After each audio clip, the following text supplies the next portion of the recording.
Welcome to the Four Podmen with me, your interim host, Ian the Dynamo Kelly, joined by my fellow Four Podman brother, the Road Dog, DJ Kennedy. I'm giving you everything now. The Road Dog, DJ, everything, all in between. The full CV. Yeah, it's great. It was. I don't have to. I don't have to give the whole talk speech with this one. It's great. This is what we're doing today is we're bringing you a little sidebar of the Four Podmen, and you're going back in time now with me as your host of the Four Podmen, with myself and the Road Dog. What we're going to do today is bring you something a little bit special, based off the back of the Dynamo's dozen episode that myself and the shopkeeper done. And Jay has obviously missed a bit of time there and wanted to kind of give his opinion on what's happening in the current product, because obviously we're going back in time a few quite bits a lot. And pieces. Yeah, exactly. Well.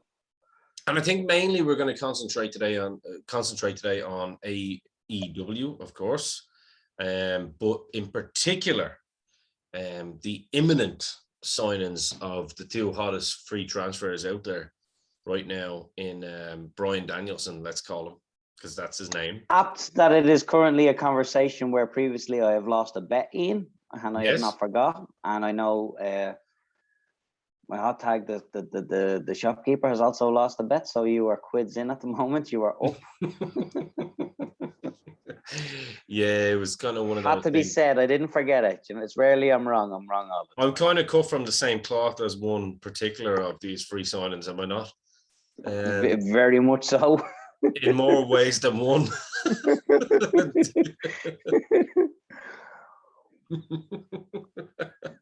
Yeah, you also have some money coming to you off the back of AEW. Tony Khan, I love you, brother. But no, all joking aside, yeah, something that I had kind of seen for quite a while, especially when it came to CM Punk. But let's get into it. I mean, everybody within the world of professional wrestling knows that this is a done deal now. It's done. It just depends on what way they're going to do it. But let's start by, let's preface it, I suppose, by the last 3 weeks, AEW have really upped their game in terms of their numbers. I mean, they're over the 1 million views. They've hit a rhythm. They've hit a continual rhythm, which eluded them for a long time. Definitely. And myself and Noel weren't too happy about the whole Gage Jericho thing, but when you heard Jericho talk about it, it made sense. It wasn't as bad as you thought it would be. It looked bad, but Jericho's a professional. He knows how to make it look,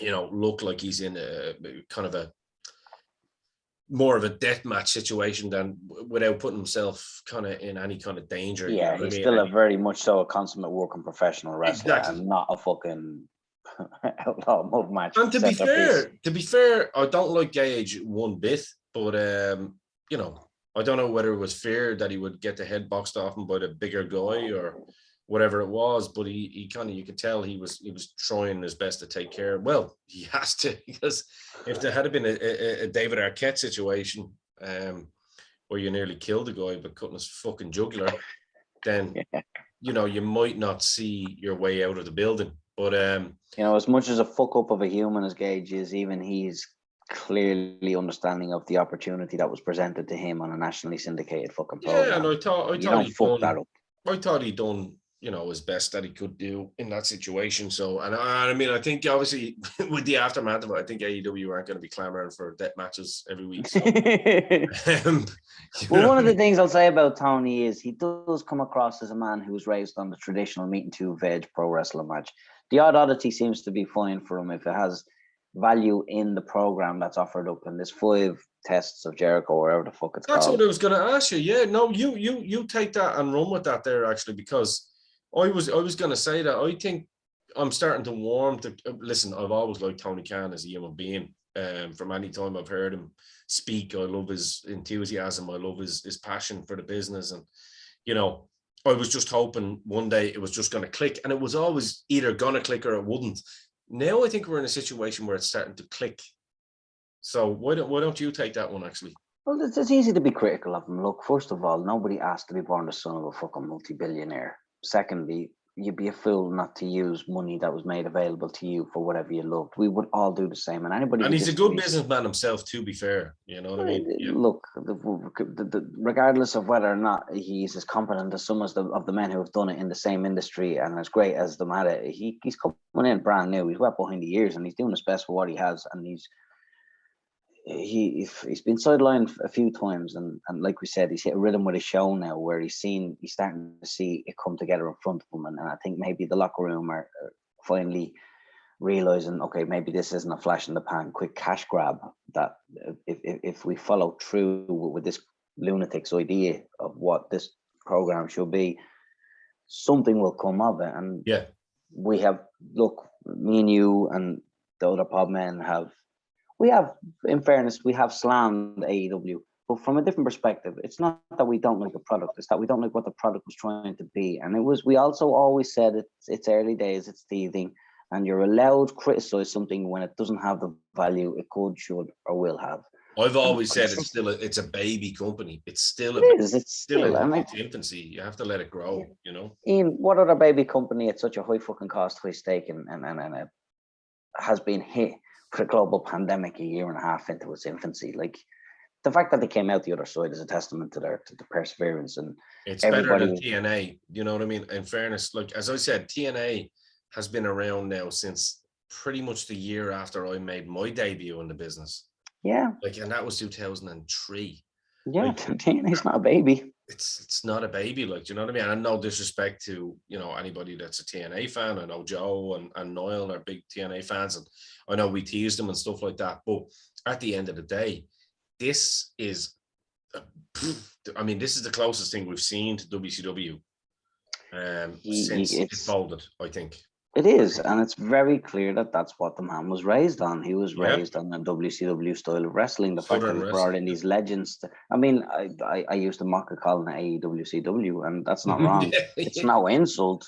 You know what I mean? It's actually a tribute, to be fair. Yeah, and he wants wrestling the way he had it, and he has enough money to set together something for him personally. And it's the exact same thing as the other man does. I mean, we often comment on how we're just spectators in Vince McMahon's sport. He plays with his locker room, and those are the only two things important to him. He's earning his money now off networks and broadcasting. Oh, like his deals are rolling stone. Khan is a genius. When you think about it, you got to spend money to make money. We know that. He saw an opportunity to piggyback off the elite, being obviously the young bucks, and people are going to be surprised at me now that I'm starting to give the likes of Kenny Omega a little bit of props now, because I'm starting to see a bit more personality. You know what I mean? Even with the Space Jam jerseys and the elite squad that they're wearing, I'm okay with that. I don't mind a little bit of banter, because at the end of the day, I said it to Niall, you know, Shawn Michaels and Triple H were going around acting like goofs.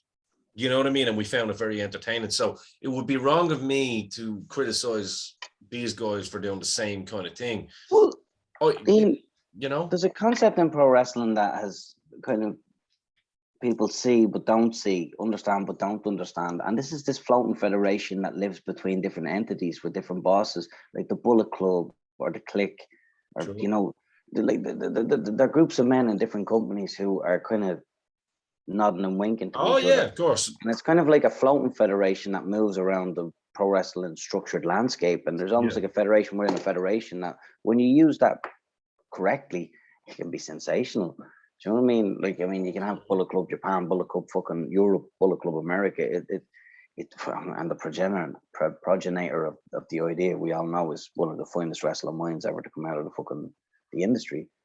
You know, but there's a genius there having a federation inside a federation. It's almost like an invisible workers' union, and AEW has been kind of touching on it every. Do you know what I mean? Here's a question for you, right? You know, I'm a huge fan of Eazy-E, Eric Bischoff. Do you think his genius, back in the day, is now starting to come to fruition? That you see Tony Khan taking what Bischoff done. And obviously, with Bischoff working with Conrad Thompson, and he's been on the product as well, I'm sure there's probably paid advice there somewhere. You know what I mean? Yeah. You're not calling Vince Russo for this, this advice. You're talking to Eric Bischoff, who is one of my favorite speakers in general. I think the way he articulates his opinion. He's a very competent man. Oh, just I think he's awesome. He makes the ludicrous seem rational. He is exactly. You know? Exactly. So do you think that what Bischoff's vision was back in the day, by going around to New Japan, by going, to Mexico and blah blah blah, this is now what Tony Khan is doing? I can bring these guys in for shot deals, and I don't have to really dip into my pocket too much. Yes, a floating roster. I mean, look, one of my ideas or views when Daniel's initial contract re-signing came up was, if that man went into the room with Vinnie Mac, sat him down and said, listen to me, there is a world outside your company and we could be fucking milking the shit out of it. You give me free reign to float around the global tapestry of professional wrestling. You let me go to other companies and represent this company as a WWE guy with the ability to walk into fucking New Japan or TNA or AEW if I want, and let me represent our club, our house, our situation, our structure, our building, and let me represent us in the ring against other companies' greats. We could do something that the pro wrestling world has never seen before. Ever. Yeah. The cusp of something beautiful where we get rid of this my guy, your guy, his guy contract undercut, and let a pro worker in his company work as an independent contractor. Could have revolutionized how we view structured federations and injected a bit of life into companies that maybe needed a little. I mean, there's no profit in annihilating all your competition. We've seen that. That didn't work. Yeah. We had that. It was fun going through it, WCW, the Monday Night Wars. But ultimately, in the end, it was bad for the bigger picture. And now you see Khan seeing this going, well, there's things that I need to do to make my company, first of all, viable, secondly, survive, and thirdly, watchable or viewable. I need to unite the clans. I need to reach out to these other promoters and say, we're on the same game. Yeah. Our workers' interests should be our priority. There should be places to work, and no man should ever be bored with who he's staring across the ring at. Now, there's competition for every wrestler out there that he'll never get to touch in his lifetime. Golden matches, opportunities that we never get to see in the past. And Khan's view, what Khan has done with this interesting unite the clans thing is he's making those dream matches viable possibilities with every company except for the big one. Well, think about it. Like, a lot of people and a lot of you listening out there, in fairness, this is a show for you as much as it is for us. A lot of you guys listening, you guys and girls listening, your favorite matches are the Kenny Omega and Okada matches. Guess what? Tony Khan can make these happen now. You know what I mean? Like, we're gonna see who is it? I think isn't what's his name? Goddamn Moxley is calling out what's his name? Goddamn air guitar Japanese guy. God damn it, that's gonna wreck my head now. I'm not good with the Oriental names. I'm not good. It's but either way, they're like, what I'm trying to say is someone's gonna reply in the comments and call me a dickhead for not remembering this. Trust me, it's okay. We've had a couple of beers today. It's been a long weekend, so trust me. We haven't finished. Yeah, we haven't finished. So with the Podmen, this is what we do. I think what really, really excites me is that kind of possibility that they're literally anything outside of WWE. And listen, Vince can't do that anymore because it's a corporation. Because they have to answer to a board full of absolute. Let me put it this way, Ian, right? This is where we are in the difference of the manipulation of the business as a company. Vince McMahon couldn't give one of his brands a cage match without the other network giving out about the fact that the other guys got a cage match. So he had to give them a cage match as well in the same fucking week, pretty much, that he had a cage match pay-per-view. I mean, that's like children at a fucking birthday party. Don't give the one without the other. That's not the business. It's not how it should work. Whereas with the Khan view, if we can let Moxley go over and wrestle in Japan and let the AEW fans in America, because it's a global audience. The name, by the way, Tanahashi before anyone. Tanahashi, deadly. I still wouldn't have got that, and I'll probably forget about him too. He's awesome, but so. No, yeah, but this right now, this situation is where Khan's coming from I'd hope to, from a creative perspective, allowing the American market to see what an American wrestler looks like when he deviates his style to work a Japanese style. Like there's not just one taste or one food on the menu. Yep. Wrestling is a broad menu and it has characteristics that travel with it from all over the world. We often say people like Finley and stuff who went around every territory, gathered all of what they could, the Dynamite kids, and then came to America and became fucking sensations simply because they were doing things nobody ever seen. Yeah. Those things were out there to be seen. It's just the insular view of territories in the past was, well, you're only going to do the American style here. But then you go earn some money in fucking Germany, European style. Do you know what I mean? And Khan is almost, he's got the ability to educate the American wrestling palette to perpetuate the business a few years further. I have a feeling that he's spent a lot of time around Bischoff. You know what I mean? I have a feeling that he's that kind of clued in. And look, if you're a businessman like Tony Khan, don't forget he runs Fulham Football Club and he also runs the Jaguars as well. So he makes money from these. So even though it's his dad's money, that's his business running those teams. So he knows how to listen. I'm sure he does. So this idea that, like, you know, Kenny Omega is a CEO and Cody's a CEO and, you know, this that's nice for television. kayfabe is real. You know what I mean? Yeah, that's nice for television, but it ain't happening in the boardrooms. With exactly. I guarantee you that motherfucker will sit down and say, right, Kenny, shut up. Because myself and the shopkeeper had this conversation the other day. If someone of the ilk of CM Punk is in there and you've got Kenny Omega going, I don't really agree with that. Who do you think Mr. Khan is going to side with? Yeah.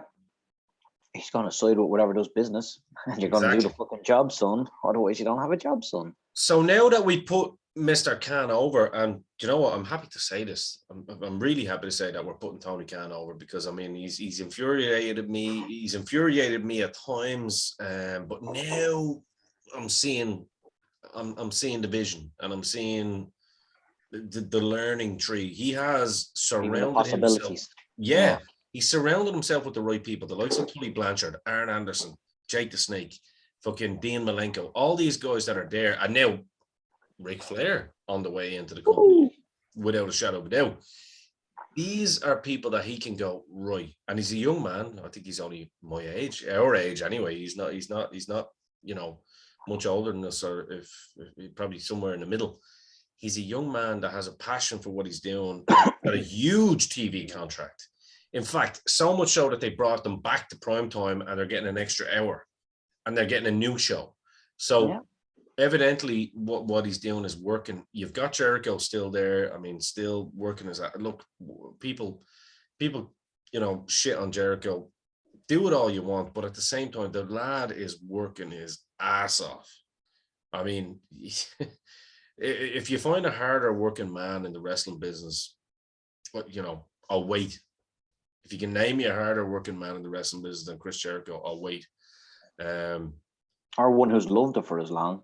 Or loved it for as long, yeah. And still... Which is not something you say about legends. Sometimes we see them grow old, weary, and just collect cash. I mean, I'm not looking at anybody in particular. Oldberg, you know? But you're week in, week out, consummate professional.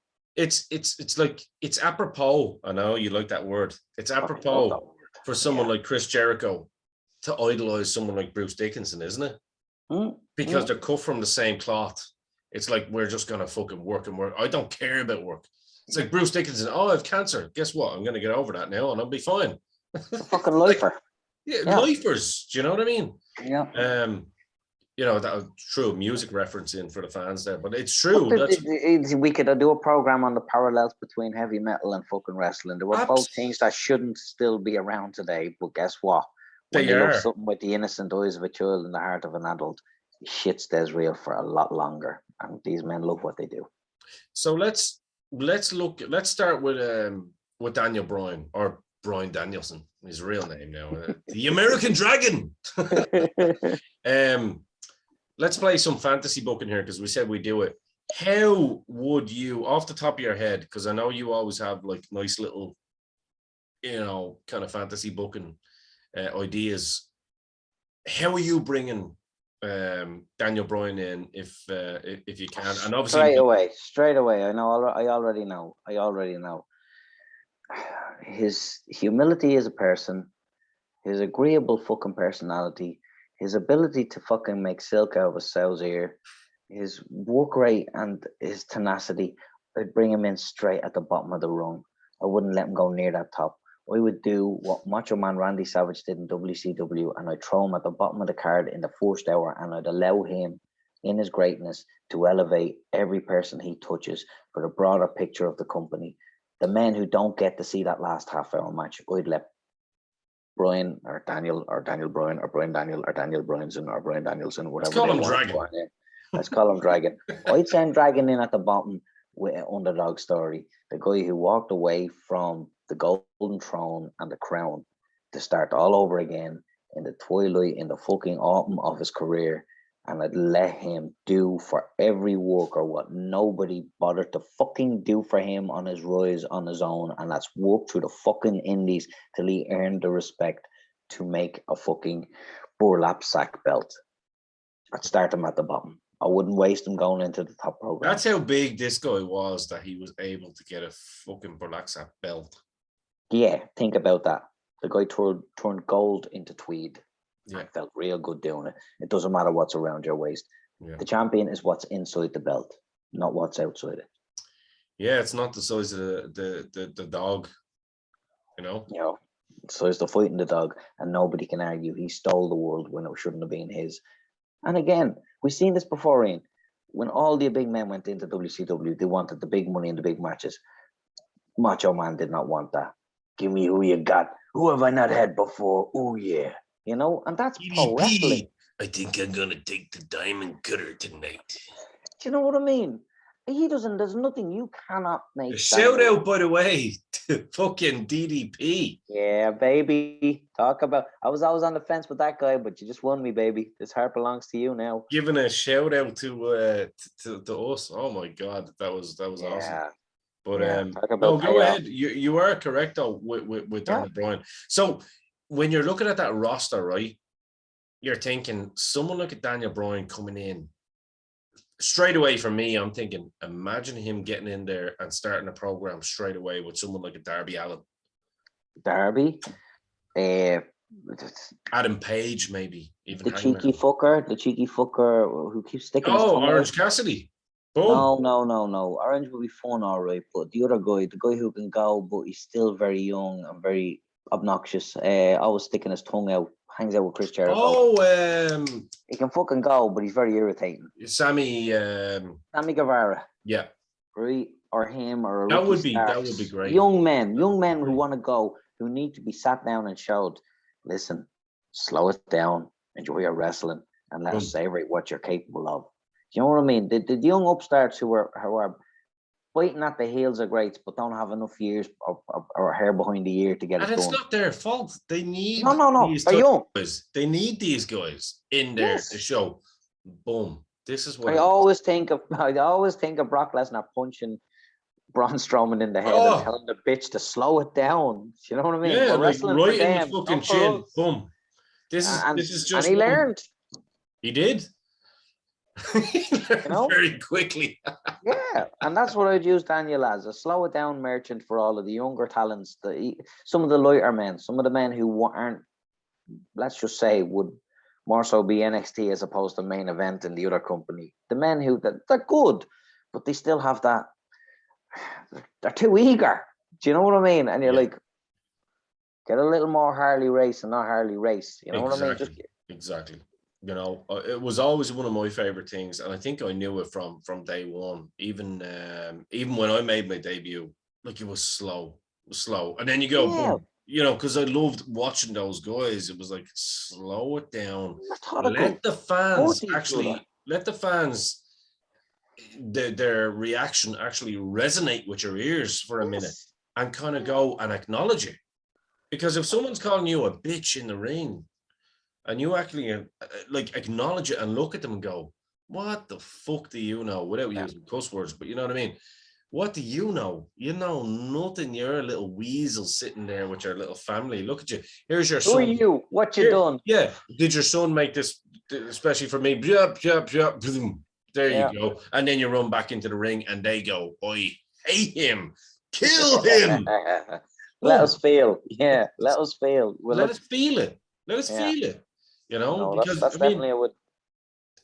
yeah, no, I was just going to say, like that's always been a big protagonist for that kind of work. You know what I mean? Of people going, right, how do you get into someone's head to the point that they actually want to kick you in the face, but they're not willing to do it because they're going to either show themselves up or they're afraid that they might get jumped by security, or but you put it in their mind.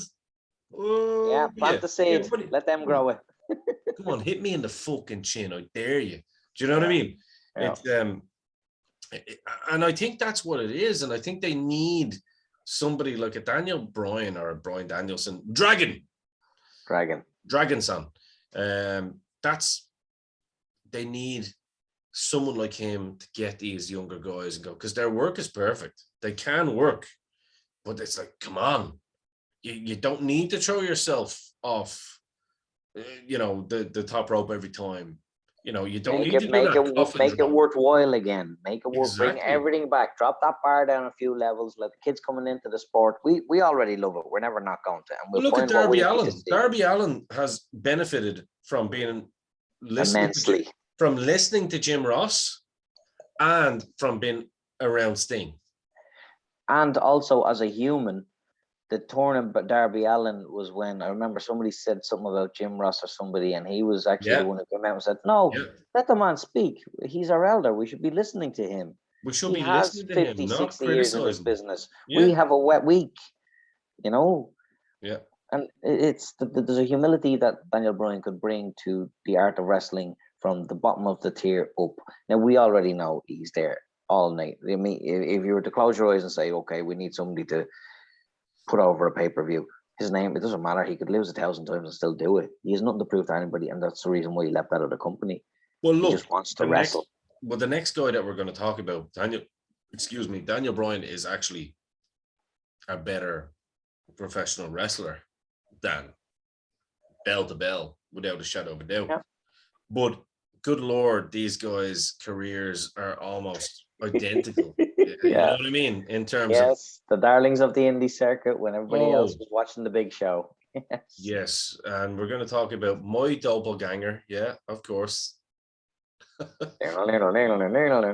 CM Punk. I mean, look, I think for maybe if you'd have said to me 2 years ago, nah, I would have told you CM Punk is not coming back to pro wrestling. I don't believe so. I think he done, and I kind of called this, didn't I? As you said. Credit where it's due. My man should admit when he's wrong. Look, I think we're of the same mind when it comes to that kind of thing. And I'm like, right, he's definitely of that kind of Bret Hart ilk. He's like, no, fuck you. You've shown me, you've done me wrong, so fuck you. I'm going to do it on my terms. I think the fact that he came back and done the whole Fox analogy thing was actually brilliant. It was brilliant because it was like, I actually don't have a contract at WWE. I have a contract at Fox. Best of luck in your future endeavors. Well, it's funny because your current endeavors are my future endeavors and you can't keep me out. I mean, it was absolutely brilliant. I mean, Vince couldn't do anything about that because Fox actually went, we're bringing him in. And he's like, all right, I'm here. Just genius. And yeah, he's a smarmy prick, but in the best possible way. Oh, do you know what? Like, people hate me for the same reasons. But no, listen, for similar reasons at times, Ian, he is a troll. And if you were to do a MTV Cribs with him, I'm pretty sure it would happen under a bridge because he's just a masterpiece at what he does. Of course. You know what I mean? He love him or hate him, he is, and he doesn't need you to be. From that, the juxtaposition, I suppose, or the difference between Bryan and say a CM Punk is they're like two opposite ends of the spectrum. Yeah. One is a very humble, decent guy. Do you know what I mean? If Daniel Bryan was to call you up, or Dragon was to call you up tomorrow and say, hey, look, I'm taking your mother out on a date, you'd be like, do you know what? You're a great guy, and I hope you two get along together. I can't be angry with you. I'm actually, here's 20 quid. Do you know what I mean? Taxi home. Take 30 man tooth for some chicken wings and never call her back. But if CM Punk was to make that phone call, I'd say, pal, I'm going to make a few calls. And if you ever come near my house, anybody related to me, or anything to do with my dog, backyard, or my washing machine, I will fuck you up. I will get you shot. That's me. That's me. You know what I mean? And these are two guys who have that same level of talent that they're marquee all day long. They're up here. But one did a hard way by earning and paying his dues, his respects, being graceful, being dignified. And the other's an audacious asshole. This guy, he works really hard at being brilliant.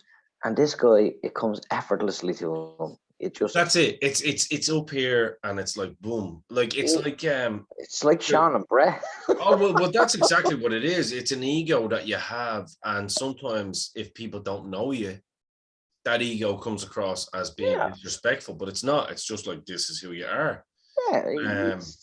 And I think if we're talking about CM Punk coming in, I think your fantasy booking for bringing him in would be quite the opposite. Not coming in at the bottom. Opposite. That's come in right at the top and keep them motherfuckers separate for about a year and a half and let them do the Hogan Warrior stare down in Rumbles. Tease it. I mean, there's a year and a half of watching them two just fucking argue, snipe, and throw little bits at each other. I have a good question for you here. We've all given Kenny Olivier the criticism that he deserves at times, and kind of he's a bigger star in his own mind than he actually is on television.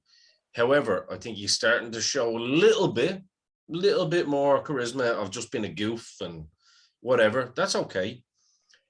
How much do you think CM Punk could help someone like Kenny Omega to really kind of get him invested in the storyline and in the product? Because his in-ring stuff is fine, but he's another one of these guys that needs to slow down, right? If you've got a CM Punk there, listen to me, Kenny. You know what I mean? Well, first of all, the very first thing I'd do, if I was Khan, I would use the spectre and shadow of both of these men and keep them both away from Kenny. I'd protect his investment in Kenny, leave him over here, while sowing the seed of doubt. Like, yeah, look, you can wrestle everybody you've been wrestling for the last year and a half, 2 years. You can do your TNA stuff. You can do your Japan stuff. You're not getting the marquee matches with these until it's wise in our business to let that happen. And I would almost you're not there yet, Kenny, but we're bringing in these fucking legends from other companies. And I'd tease it. Again, I'd make Kenny work for that match as opposed to just here it is. That's that's music to my ears, because obviously the biggest match is Kenny Omega and CM Punk, because Kenny is the champ. But do you think a good 2 or 3 month program before that match even happens would benefit Kenny, because it helps him actually be able to convey his personality on 100%. Screen? We would allow the Kenny fans and the Kenny marks and the CM Punk marks over here to contest this dream match in this company between them two sets of fans. I'd let the fans argue about it online before I even allowed it to be a face-off. A confrontation. And I'd have, in the middle of the three of them, I'd have fucking Cody Rhodes just looking at the three of them, say, whoa, everybody slow down, baby. This was built off my back. I want you first. Yeah, I earned this, pal. I'm Cody fucking Rhodes. Legacy here, baby. You know, and tease it so hard and let these men walk and elevate any of the mid card so that they have a competent, solid mid card. I mean, you've got 4 names there which could elevate maybe 16 names over the course of 3 months before you even let these fuckers lock horns, which in the bigger, broader picture of the pro wrestling landscape elevates your whole company. If you elevate your mid card, you've elevated your whole company. Dude, and I'd even use these commodities to push the less promoted aspects. Throw a few matches for free on the YouTube shows and let show talk about them. Put these men's walk around with men, not squash matches, pro wrestling matches, which only have one end game and outcome. You're not going to devalue these stars, but you're not going to waste what you have now. You've just got 2 years of programming through the door. Don't give it all to us in the first 2 months. Do not. You know what? It's 100% true. And it's like, I saw people bitching about the Jericho Gage match, and they're saying, oh, well, Jericho looked weak in this match against Gage, and like, how did that made Gage look stronger? It was like, are you actually listening? Do you realize what you're saying? Well, these fans in. Of course, Jericho's gonna look weaker in a match that he's never been in. Out of his depth. He's out of his depth, but yet he still comes through.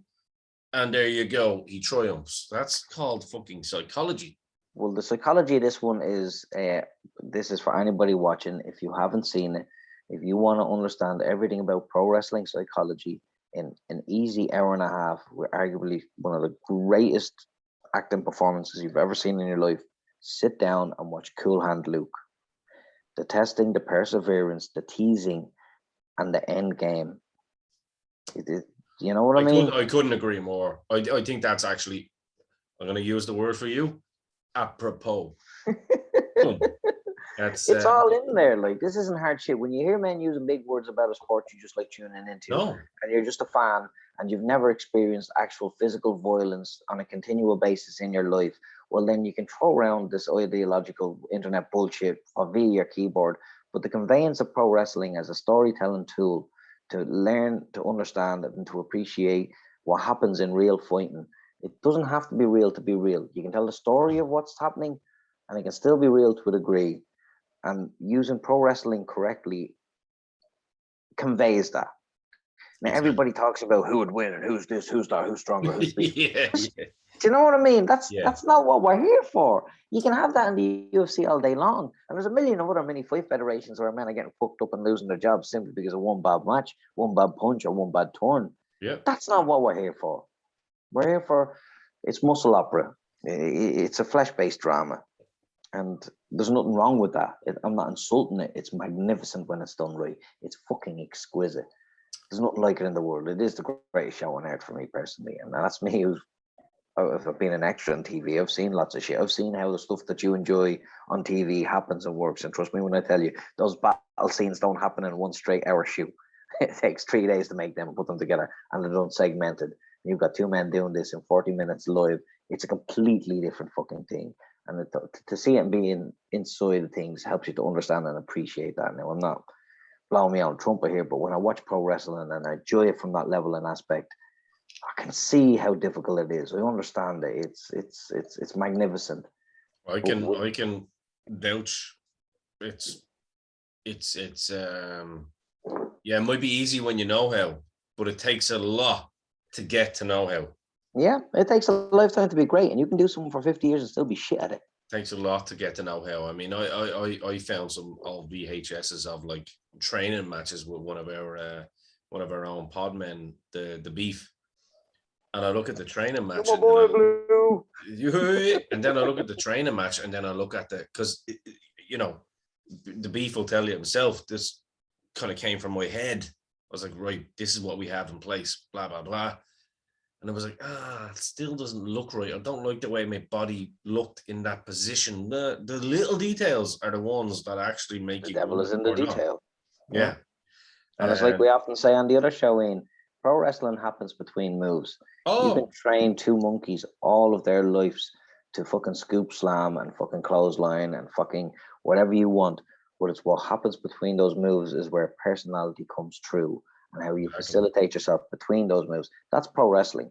Exactly. The art of wrestling itself, you can rehearse and learn moves all night long, but as soon as it's break through the curtains time and the lights are on and the pressure of a crowd is behind you, and goes and it that's can go what anywhere. It is. That's what it is. I mean, you know, people think that no, I have to do the general spots here. I have to do that. No, you can do whatever the hell you want to do. It's all about how you resonate with the fans. And, you know, I don't mean that in a way that, you know, you need to kind of work a certain style. Styles are what make, you know, styles make matches. Styles make matches. Yeah. Sometimes styles clash and make stinkers. Exactly. Roman Reigns and Undertaker. That thing should have been one of the greatest of all time. But it depends on what's up there. Some of my best matches I ever had were guys twice the size of me, because I always went into it looking at the kind of the David versus Goliath type thing. But me being a heel, I was always thinking, how can I be sneaky? how can I make it Yeah. obvious to the fans that they want to see me getting squashed by this big behemoth? You know what I mean? I remember one of my proudest moments was having a match between in front of Andre Baker, the late great Andre Baker, who was the founder of NWA Hammerlock, UK Hammerlock.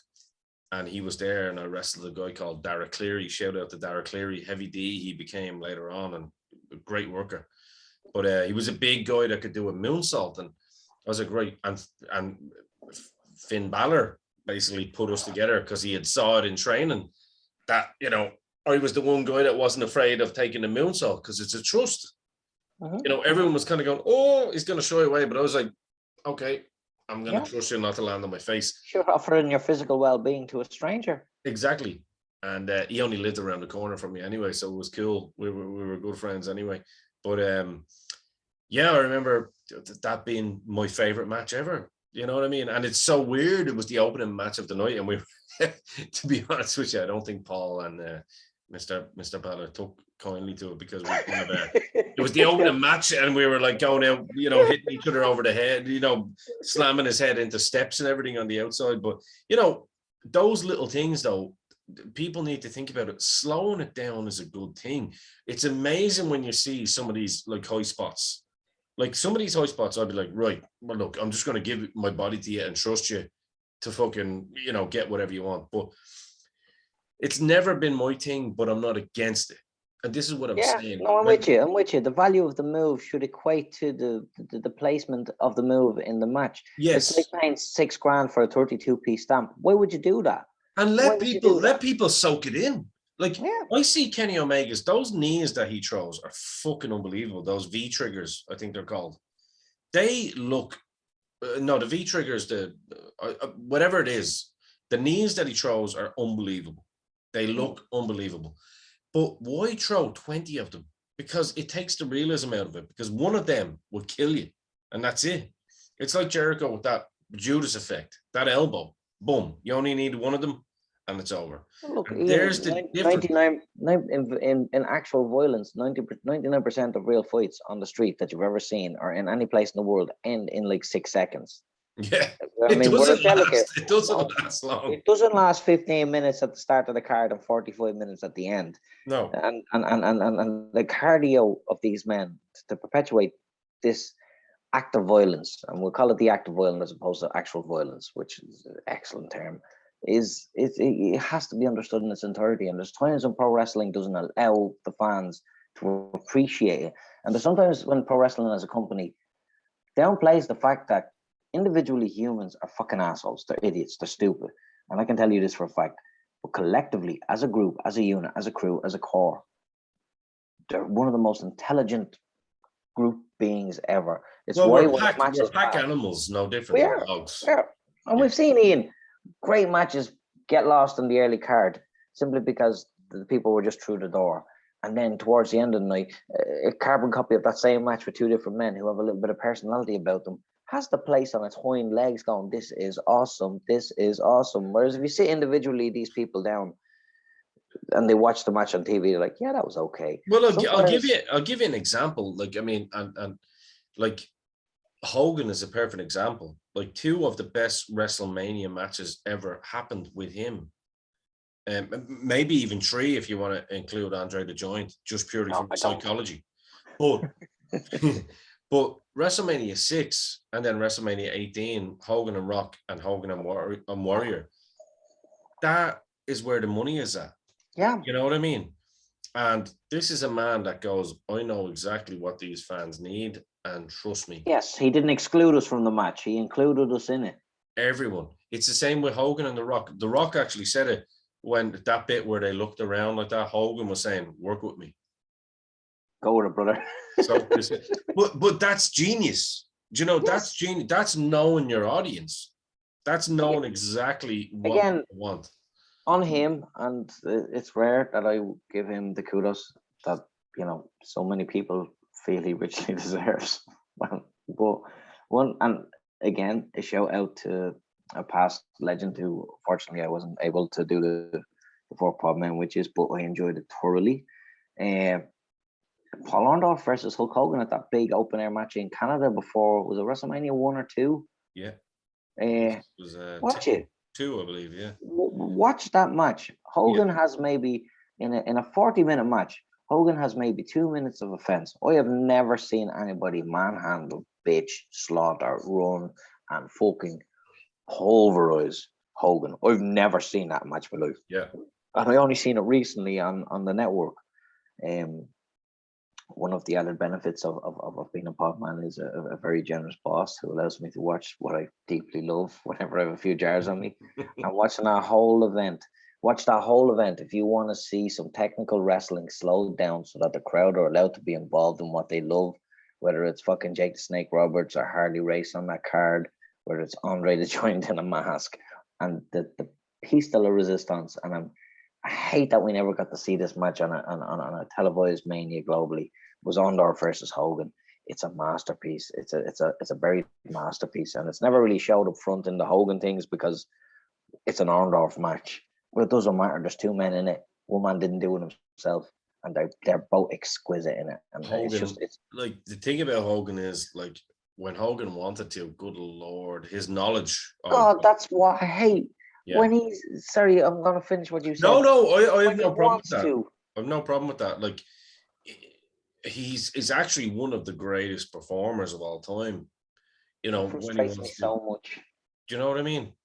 I'm so frustrated with him. When I watch him after that Orndorff match and watch what's in him and what he's capable of, and how rarely he's willing to allow us to enjoy him being what he's capable of. I think Vince put that into his head. To be fair, I think Vince is as much responsible for that. Like, minimize your bumps, pal. He has to protect it. But also minimize your bumps, pal. You know what I mean? We talk about how far you can get away with a bit of charisma. The man wrestled a fucking heel moveset and the world lapped it up. I mean, eye gouges, back rakes, fucking. But you look at how Hogan worked down in WCW with like Flair in Bash at the Beach 1994. It was a proper wrestling match.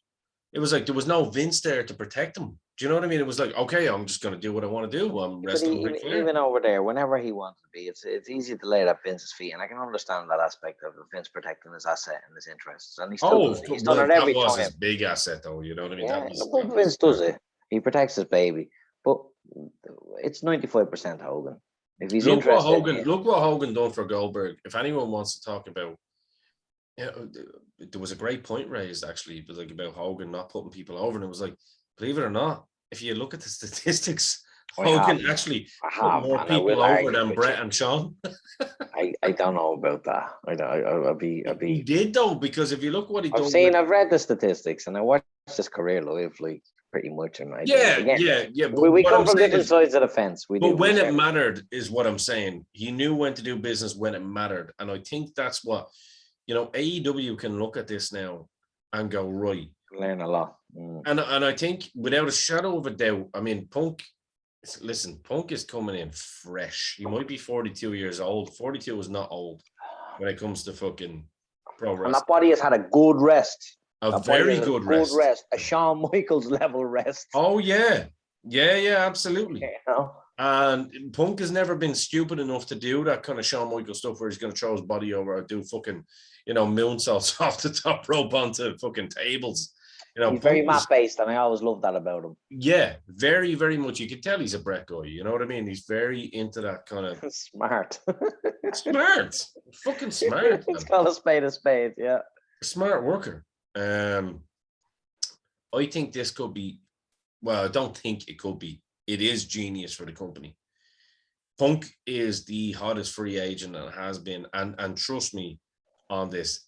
This bothers Vince. True. This does bother Vince. Without a shadow of a doubt, it bothers Vince. There's no other way of looking at it. That bothers H. It bothers Vince. You don't need any logic, Ian. When does Vince pull back John Cena and The Rock? When does he bring back these names? Not when he's not threatened. When the he knew that deal was in place without a shadow of a doubt. Yeah, and he had aces to play, and he's played his hand. Let's also. I'm glad you mentioned that. Let's talk about our boy Balor and how they completely fucked up his return. I didn't see the return. I have to admit now. Tell me. Well, basically, he was meant to wrestle Roman Reigns, and they had the contract signing. And just as he's about to sign the contract, Baron Corbin, of all people, comes down and fucks him into the crowd. And that's Finn Balor gone from the equation. And then Cena comes down and fucks Baron Corbin up. And then he signs his name on the contract when technically Finn Balor's name was on the contract, so legally binding. So I think they're kind of, Noel was saying that they're kind of going with that narrative that it might be a triple threat. But I mean, how do you make Balor look good in a triple threat with, Roman and Cena? Because we know no. It's right there. It's all there. Let's play a little bit of nice fantasy booking here, right? And let's try and be positive about it. If it's a case that they're putting the fact that they're even putting Balor in with the likes of Cena and Reigns is huge, because I can tell you here and now, Finn Balor fucking loves John Cena. Always did, right? I can learn to love John Cena. Anybody can. Anybody can, and I definitely. And I'm a bigoted prick. And I love him. So if this is it, I'm thinking, because obviously, in Survivor Series they're trying to bring The Rock back, and they obviously want The Rock and Roman at WrestleMania, which is obviously going to happen. So I'm thinking, are they working away at an angle with Finn Balor versus John Cena at WrestleMania? Good Lord, imagine that. That doesn't need a belt. We don't see that, honestly, speculatively speaking. But you know what? I've won one bet already. I'm hedging my bet on this. Double or nothing. I'm doubling or nothing. AEW, double or nothing, baby. No pun intended. Cody, hit me, baby. I'm literally after getting revoluted there by Tony Khan. I got it, Tony. Here's how I see. Tony's paying for your WWE network, by the way. I love AEW. I've always loved AEW. Me too. Right. Here's how I see it. Okay. Right. Just from what I know now, I haven't been too plugged in because I'm back at the trade, and obviously we know we've got priorities in this life. Of course. One is my son, 2 is employment, and 3 is Podmen. So it is good to be back, baby. And long may it continue. But from a perspective of what I've been reading and seeing and the tremors on the ground, when we said we were the only ones who fucking called Finn going down to NXT for what it was, that wasn't a relegation or a demotion. It was a lending of credibility to a company that sorely needed the greatest professional wrestler currently on the planet to do some business and put some fucking men over. We talk about Daniel dragging down an AEW, working from the bottom up to make sure every level of that company is at a level where the world wants to see who is. Can you say that one more time for me? Where does the best professional wrestler on the planet come from? Okay, he's Bray, isn't he? Ireland. Well, or Ireland. I was going to say Ireland, but Bray. Well, yeah. I mean, if we want to make it more specific, I'll have that as well. Oh, he is, and it's you know what, we talk about indie darlings, but let's talk about Jordan Devlin is a close second. Oh, look, love you, Jordan. I can't gush over that man because it's I have an old credibility to maintain. But yes, every time anybody who speaks about other people's matches on NXT UK and I sit down and watch the pay-per-view, the match they watch and talk about is not the match that blows me away, and it's generally a Devlin match. It's my kid. He's brilliant. He's basically. I have 2 younger brothers called Jordan, basically. One legitimate. And I make them fight for my affection. Yeah, no. No, he's absolutely. But go ahead, though. What you were talking about, Balor. Sorry, Balor, right? First I thought I'd give Jordan Devlin some love. And look, fuck yeah, son. Well done. Love you, kid. But Balor's brought down to legitimize a whole company. And I'll call it a company because NXT, that's what it is. It's got its own belts, it's got its own locker room, it's got its own way of doing things. And it's been a lot of fun for me to watch over the last year. Since he was relegated, the company's turned a corner. They're putting on fine wrestling matches. And usually the men who are putting on great matches are men who have felt the collar of the other fella in a match previously in the year. Do you know what I mean? H is a very smart man. He was chasing Balor for an awful long time in Japan for a very good fucking reason. He's unquestionably one of the finest minds the sport has ever known, regardless of decade, era, or company. His legacy is felt in all of the companies, but he doesn't boast about it. He's very humble in his approach to his profession, which is also glorious. But when the light's on him, he's also that projected ego level of Sean. Do you know when you know you're great, but you don't have to boast about it? The world has told you you're great, and it's a glorious thing. Ego's the wrong word. But he has Sean telling him he's great as well. Imagine you're going out to work and Shawn Michaels is behind you going, "You're the best." The only way I would speak to Shawn Michaels if I was Finn Balor, and we'll call it the gimmick. Only way I would speak to him is if I was guaranteed that there wasn't a barbershop on the block. End of story. I'll talk to him anywhere. If there's a barbershop on the block, I'm not talking to the boy. Imagine a Shawn Michaels Finn Balor match. That's dream shit. That's dream shit. For me, that's a different program. Shit. That has to happen. That's a different program. I need to win the Euro Million so I can just actually pay for it. Hey, Tony Khan. I'll even pay Vince to do it. I'll do it on your show. But right, for this man who, again, the wrestling world, they said he was relegated and dropped down, which is ludicrous to begin with. Yeah. He's brought back up and put straight into the mix. Now, like you said, there was a run in by Corbin, whose gimmick currently right now is glorious. It's brilliant. And you know what? It does make sense. Like, he's bankrupt, but he still has his contract. He's just trying to make up for it. Just throwing his dick on the table and getting into the mix. Can we actually just have, you know what? We don't do this often on this show. And I think Corbin sometimes gets forgotten, you know, for giving all the shit gimmicks that he's done. Well, he makes all of them work. Well, you know what, done. Ian? For me, he's one of these sleeper outlier legacy greats, the likes of the Miz, who continues to entertain fucking every time he's on a card, and he's still shat on because he convinced. And he's a badass as well. Look, he's convincing in his gimmick. What do you want a man to do? You give him a role and he knocks it out of the park. He's a Golden Glove champion as well. Do you know that? There you go, a bit of legit. And he also spoke up, didn't he, about the brain disease? Didn't he get punished for that, the brain injuries? Whereas he was willing to speak up, and when he spoke for everybody in the locker room who didn't have the balls to open their mouth, and he took the punishment with dignity and respect, and he's still here doing it. He's an outlier. He's not terrible. I like him. So do I. He's an entertaining man, and they can't all be champ.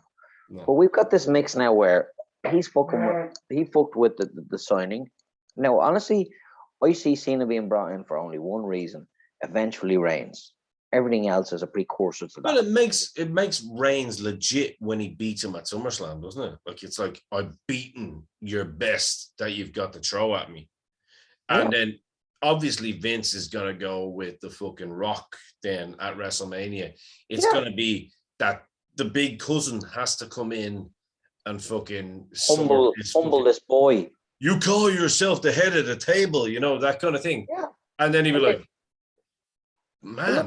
Look at it from this perspective, Ian, and from a storytelling perspective. It's beautiful. It's brilliant. I mean, they're doing it over in AEW, the 5 fucking tests of Hercules / Jericho. We're doing this with Reigns as well, bringing in these greats so that he can smash through them just to legitimize his legacy, which has been brilliant. The last year has been fucking brilliant out of Reigns. But we've also been brought these pieces. It's like chess with Vince. He's moving these pieces forward when they need to. I mean, he'll let the Rook and the Knight rest on the back line and use his pawns. And as soon as he's seen battles on, right, boom, boom. He's moving these pieces forward into the mix. And we're going to see at SummerSlam something that we haven't seen in a long time. So many grade A performers in the same building at the same time doing what they do, professional wrestling. And that is going to be Vinnie Mac's declaration of war on the table. I know you think that your new signings are going to create a big ruction in this industry, but never forget what I have waiting in the wings was made over 10 years of programming. That's why we think in November, The Rock will be back for the Survivor Series, because I think it's the anniversary as well. And that's according to the shopkeeper, but he's usually clued into this kind of thing. So I'm going to take his. And even he won't tell us, his trusted friends and associates, his sources. Sources are the people that buy his shirts. Yeah, well, he's more plugged into the undercurrents. That's where Listen, that company is plugged into its customers as well, and revenue is, But that's the thing. I mean, look, I mean, if The Rock comes back at WrestleMania, Roman Reigns and The Rock, I mean, I'm all in. I don't care whether The Rock, can go the way he used to go or not. That yeah. That's levels. That's Two levels. matches over 3 years. Whenever he needs to bring him in, and we know Rocky. Rocky's a company man. Rocky is like John. Listen, Rocky went and wrestled CM Punk. You know what I mean? Yeah. Rocky, appreciates where he came from and who made him. And when the boss says you're up, he's up. Did you see the thing? I think it's only apropos. I'm only messing with you. For me to mention this, but he was sitting on the set talking to a guy interviewing him, and the guy interviewing him was actually wearing a Bret Hart t-shirt. And he was sitting on the set with the girl from that new movie that he's done, I think Jungle Cruise or something it's called. Yeah. I don't know the lady. Box office records. Yeah, I don't know the lady's name, but she's a big star. Like. And he goes, by the way, and The Rock, word for now, I'm obviously, I'm not saying word for word. Exactly. Apropos. I am. I'm just giving my best version of it, but it's there on YouTube. He goes, by the way, I can see you're wearing a Bret Hart t-shirt, and he goes, I have to talk about Bret Hart for a second, and it's literally a minute. And he goes, this was a guy that when I came into the company, not many people liked me, and not many people wanted to give me a chance, but he was the world champion. And he actually went and told the locker room, no, he's my guy, basically. He's just a guy. Put me forward, blah, blah, blah. And you're one, Emily Blunt, that's her name. And she goes, oh, and why did he do that for you? And he goes, well, I think, his family knew my family and blah, blah, blah. It was a loyalty thing. It goes back History matters. Goes what we said, loyalty, And he said, yeah, he goes, so he didn't have to do that for me. And he made a big, big deal in getting me to where I am today. So I think it's only right that I mention, Bret Hart. And I just went, you know what?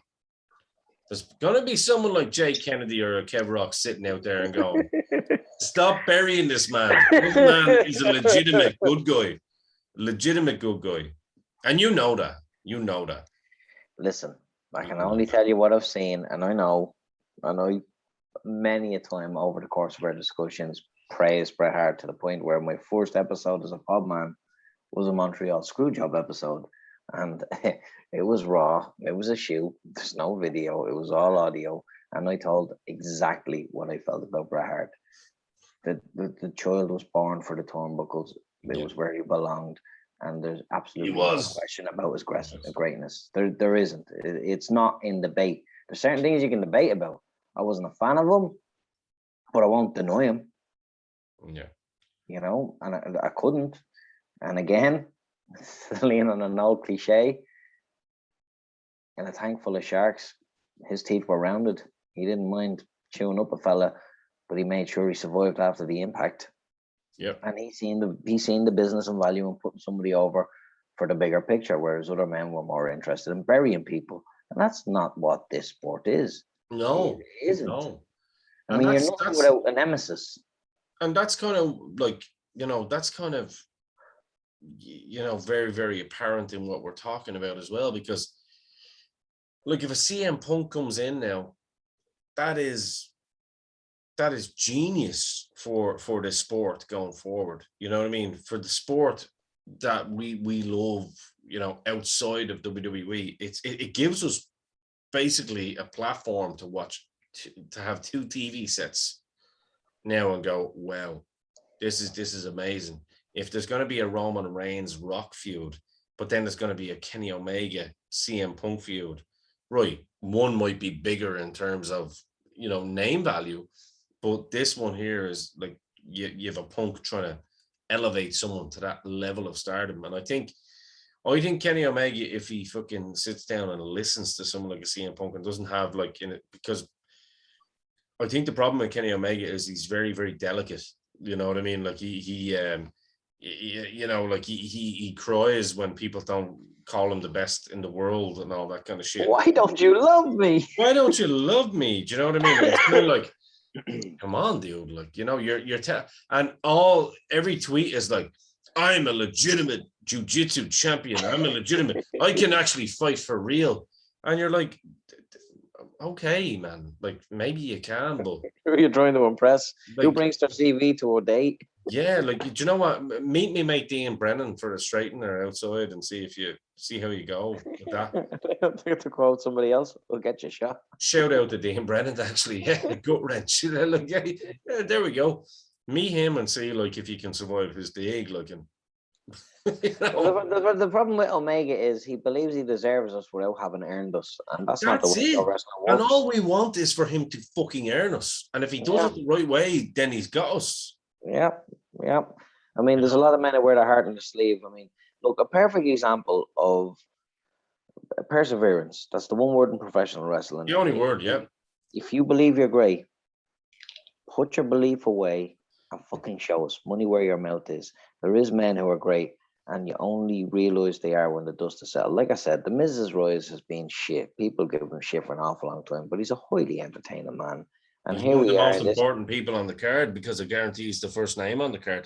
Do you know what? He's your emergency draft when shit hits the fan. He's who you bring up when you're stuck, and that says a lot about a fella. And it took him 15 years to get there, and it wasn't an easy run. I mean, it can't be easy changing in the fucking hallway when you've been kicked out of the locker room. Because I always like, especially for our American listeners, I always like to use the hockey analogy. You've got 4 lines. You've got your first line, your second line, your third line, and your fourth line. Your first 2 lines are your stars. They're the ones that you're hoping are going to make your money for you. They sell jerseys. Yeah. They're going to score your goals for you. And then your fucking third and your fourth line are there to keep the fucking ship steady. Do you know what I mean? Yes. Even the keel. It takes a whole crew to get the job done. Exactly. And that's exactly what it is. You know what I mean? You've got your fucking, you know, your Sidney Crosby there or whatever, and he's the guy that's going to score your goals when you got your opportunity. But then it's up to these other guys to keep the lead. And it's the same thing with pro wrestling. You know, the 2 most important matches in professional wrestling, I'm not trying to educate people now. People know this at this stage. Yeah, well, you know what? Never mind. It's the opening match me. and the fucking and the closing match. And they go home. Yeah. It's simple. They are the 2, and what you do in between that is, you know, pivotal also. You know what I mean? It's the same in metal festivals, Ian. The yes. 2 most important is who opens the card and who closes it. 100%. I've been involved in both, as you know. You know what I mean? Music and pro wrestling, that they are not different. It's a rock show. You know what I mean? It's a rock show. You know, you look at someone like, I was talking to a Brazilian guy the other day that I work with, and he said, Jesus Christ, I never knew you were an Iron Maiden fan. He goes, over in Iron Maiden, Rock in Rio, like when Iron Maiden are playing, it's like, oh, the biggest thing in the world, and it's like 500,000 people. And you're like, that's 500,000 people going in to watch 63-year-old men play. It's an eighth of our country's population. Yeah. It's crazy. It's crazy in one place. Yeah. And I think pro wrestling isn't too dissimilar, obviously with lower numbers, but it isn't too dissimilar. When you get the right chemistry and the components and put them in place, i.e. Bryan Danielson, Mr. Dragon, whatever you want to call him now at this point, and CM Punk. The thing about CM Punk that makes this very, very interesting, as we'll kind of close it up now, and I think we should more so finish on Punk. The thing that makes this very interesting is that his gimmick is his own. He's coming in as his own person. Whether he wants to come out with a ponytail like you, or whether he wants to come out with a fucking hat like me, or one career, one name. Exactly. That's it all. So he owns his shit. He can come out with a shaven head. He can come out with fucking long hair. He can come out with a big gray beard. Doesn't matter. Fucking Living Color is his song. No. like he's going to come out to that. He did it in UFC, and by the way, he only lost once in UFC as well. If you look at the That's right. It was amazing. Fuck It doesn't Michael matter. Jackson. It doesn't matter if he'd lost 10 times in a row. It takes guts to get into that cage. I don't give a fuck what anybody says. Listen, what did Walk Conor a mile in his McGregor? What shoes. did Conor McGregor say about him? That man showed up and had balls to show up. Don't disrespect that man. No. Walk a mile in his shoes before you criticize. Yep, that man fucking went and done the camp. Gave it a go. That ain't easy. You know, fucking guts. That ain't easy. But yeah, this is his world. This is what he's good at. Running that mill. He's coming home. Oh man, he's coming home. It's actually exciting, isn't it? It is. And of these two bookings, these two signings, two men who should start off different rungs of the ladder and meet in the middle at some stage, they've got more press for the AEW name than AEW has had in 2 years of being a company. And that was genius by Tony Khan as well, I have to say. Genius. The only reason Samoa Joe still has his job is because he was the third missing indie darling. And I think if AEW would have got Joe, I mean, Joe Punk and the man of 1,000 names. Listen, I think that's an interesting one. We'll have a conversation about that at another time. But I think if you get a Bray Wyatt in, because he's not going to be Bray Wyatt, obviously. Well, you know what? That's another interesting one. If you get him in as, you want to talk about that, don't you? Yes, I do. I think Niall, I'll just give you a bit of premise on what the last show was. Niall likes the idea of Bray Wyatt coming in as a wrestler. Because I think that's coming. I think me too. The name is being dusted off, and I think the gimmicks are being dropped. I think he's leaning down and getting canvas. I think he's going to walk in there like a fucking... This man has the ability to step. I'm a fucking rotunda. Yeah, and I think he's walking into a WCW-esque locker room, and he's walking in as a Wyndham Rotunda. Yeah. I think it's getting very, very, very, very. It's time to pay your taxes. Yeah. Now it's time to pro fucking wrestle. Yeah, and this company had me until they dropped my brother recently. But now I'm going to roll out and roll into another thing and make them understand exactly what they dropped. And he's the wild card in all of this. Yeah. I don't think those other two men are walking around with glorified names over 10 or 15 years of being indie darlings. And I think Bray was raised as a gimmick wrestler in a locker room. I'm very thankful for his money. He wasn't brought up as one. No. But I think he's very happy for his money and his time in the spotlight and his new wife, JoJo. But he's going to roll in there, and I think he's the wild card. I think he's going to roll in a rotunda and a gimmick. I think so. I think that would be nice as well, because I've seen that guy work, and he can work. Good Lord, he can work. And there's also a Rhodes in that company. Absolutely. Well, a couple of them. Well, yeah, and both of them are fucking pretty much in the top 10 in the world right now. You know what I mean? But I suppose to close off the show, to get the fans excited, let's finish it this way. I'm gonna give my kind of 2 cents as to how I want Punk to make his debut. A lot of, because people have asked me about it, and I've been thinking, and I really don't know whether this is the right way or the wrong way. To be honest with you, I kind of want to just see what I get. You know what I mean? Personally, just like everyone be else. A fan. But at the end of the day, we are content creators, so we got to talk. We got to talk about it. For me personally, I would like to see one of those, you know. I'm using the easy option here, but I still think it would get over. Perfect.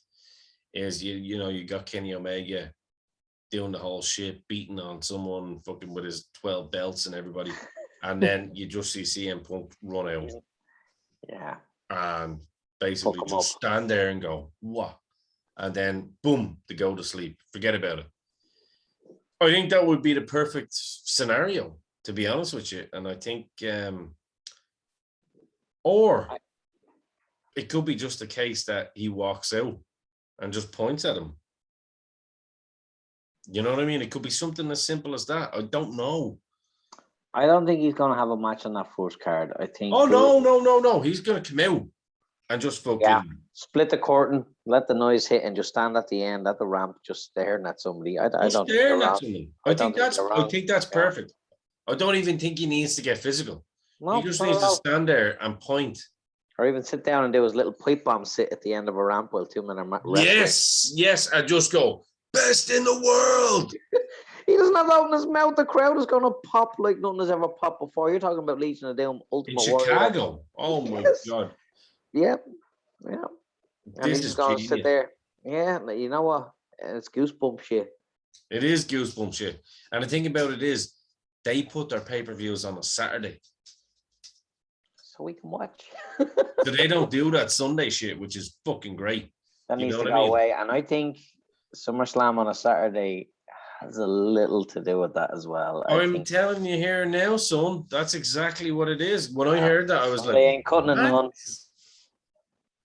I think Tony Khan, should I say, is ahead of the game. He's rattling a few cages. I really do. And you know what? Tony, my friend, throw us a bone. Let us be fans again, because we're sick of talking shit about shit content. We love this sport. We've loved it a long time. We fucking deserve to watch pro wrestling the way it was meant to be conveyed. Exactly. And that's exactly what it is. I mean, I think, honest to God, I think Tony Khan is doing a great job at this moment in time. I think he is now, you know what? Now he deserves Booker of the Year. If this works out right, now he deserves Booker of the Year. Oh, God damn it, Ian. Can you imagine Cornette on the desk? Can you imagine that deal being struck? Do you know what? If they keep going the way they do, it might fucking happen. Can you imagine? It might happen. God. All the stars align. You know, and sometimes that does happen. By the way, shout out to Jim Cornette. Obviously, that was a very, very emotional episode that Jim Cornette had to put in place today for beautiful Bobby Eaton. I know we've mentioned it on a previous show as well, but we want to dedicate all these shows this week to the beautiful Bobby Eaton. And once again, from a personal standpoint, I want to thank each and every single person that reached out to me, knowing that the father-in-law passed away. Rachel appreciates it as well. Really do appreciate the messages. It was quite humbling. So thank you for that. But strength is appreciated when it comes from others during times of adversity. Absolutely. But Jay, this has been a nice little episode. I think this is going to have to be a common occurrence. Spitballing with half the Podmen coming to a YouTube near you. So for Ian the Dynamo Kelly, for the Road Dog Jay Kennedy, this has been your 4 Podmen CM Punk Dragon Show, and we are over and out.